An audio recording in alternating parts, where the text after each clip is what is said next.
Hi, my name is Malia and I want to share with you a little bit about myself and my involvement with an organization called the Navigators.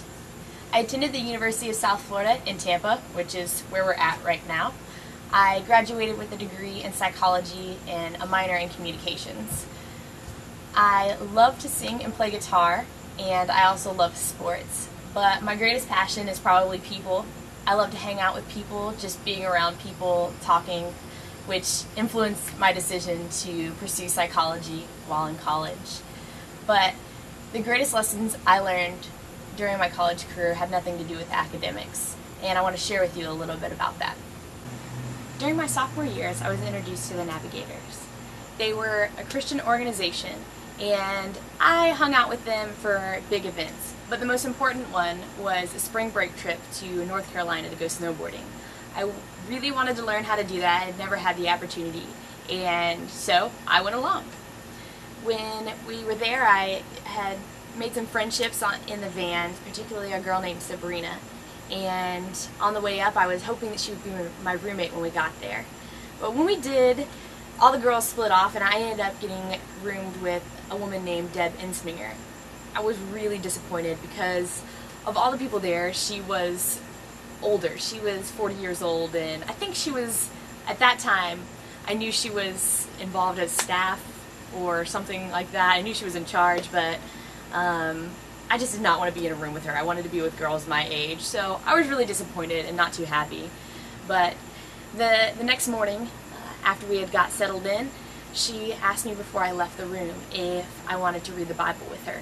My first thought was no, definitely not, but I decided that it was more polite for me to go ahead and read with her, and so I sat down and my mind was completely on learning to snowboard, but she was just so enthusiastic about reading together, and she was really nice, so we got through that time. And later on in the night, she had heard when I was talking to her about my interest in playing guitar and writing music, so she asked me to sit down and play some of my songs for her, which is really strange because she's 80% deaf, so I had no idea why she even cared to listen to any of my music if she could even hear it. But I wrote down the lyrics of the songs for her, and she would read through them, and then I would play, and she would listen intently as she read my lips as I sang through the songs. And every time I finished a song, she would just cheer so loud and clap and just say, "Yay!" I can still hear her in my head saying that. And when she listened to me, she didn't just say and clap because she was excited. She actually liked what she was hearing, and she enjoyed listening to me. It was just something that was a neat experience because she was being real. She was an authentic person, and I don't think that I had really experienced somebody who genuinely just wanted to listen to what I had to say and just be around me just because I was me. So I started to notice some differences about these other people who called themselves Christians and my life. When we went back, I went back to my normal life after that spring break trip, which at the time I was dating somebody who was my world. And I didn't have time to be really involved with this organization, even though I had fun on the trip. So after that semester ended, well actually the week before exams, the guy I was dating broke up with me, and I felt completely lost because everything I was building my life around had just vanished.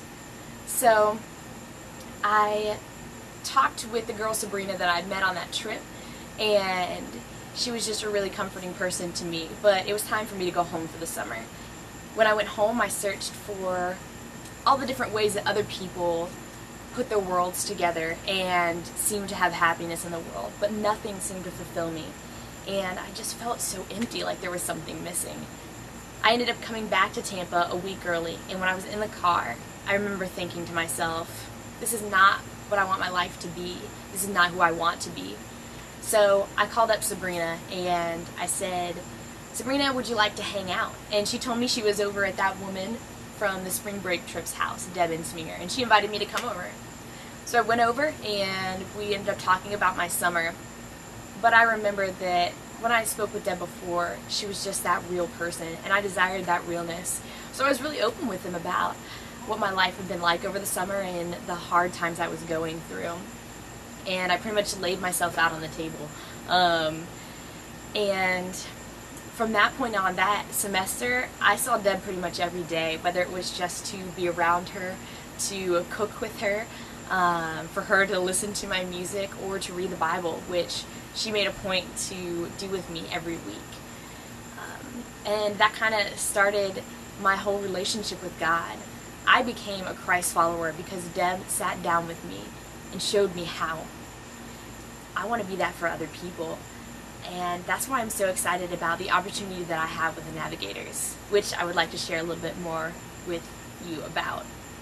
I've been invited to join a program called the EDGE Corps. I will be serving with EDGE Corps in Gainesville, Florida at the University of Florida. EDGE Corps is recent graduates who have dedicated a year or two of their lives to serving with this ministry. We will be put on a team together, and we will be led by an experienced staff member.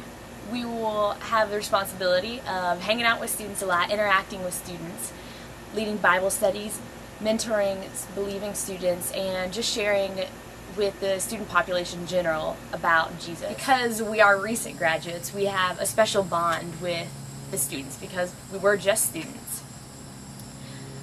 During college, it's a unique time that there are many new experiences and tough decisions. And students are told to experiment with their lives and are influenced to make decisions that could affect the rest of their lives. And I want to be a positive influence in those students' lives. I want to be able to be an example of the life that God had for us. I want to show them a Christ-like example.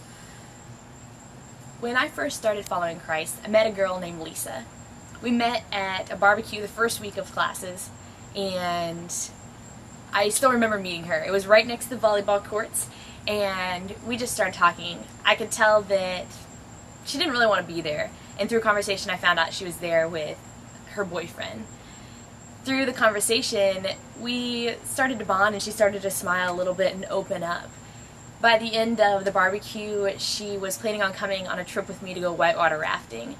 It was just an amazing experience to see how excited she was to go on this trip and to hang out with me. After the trip, we ended up starting to meet on a weekly basis to read the Bible together.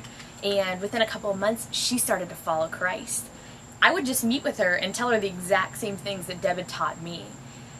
I'm excited to see that kind of stuff happen at Gainesville, to see those kind of relationships form where somebody meets with one person, that person meets with another person, and just passes on the information that we have to share the good news about Jesus.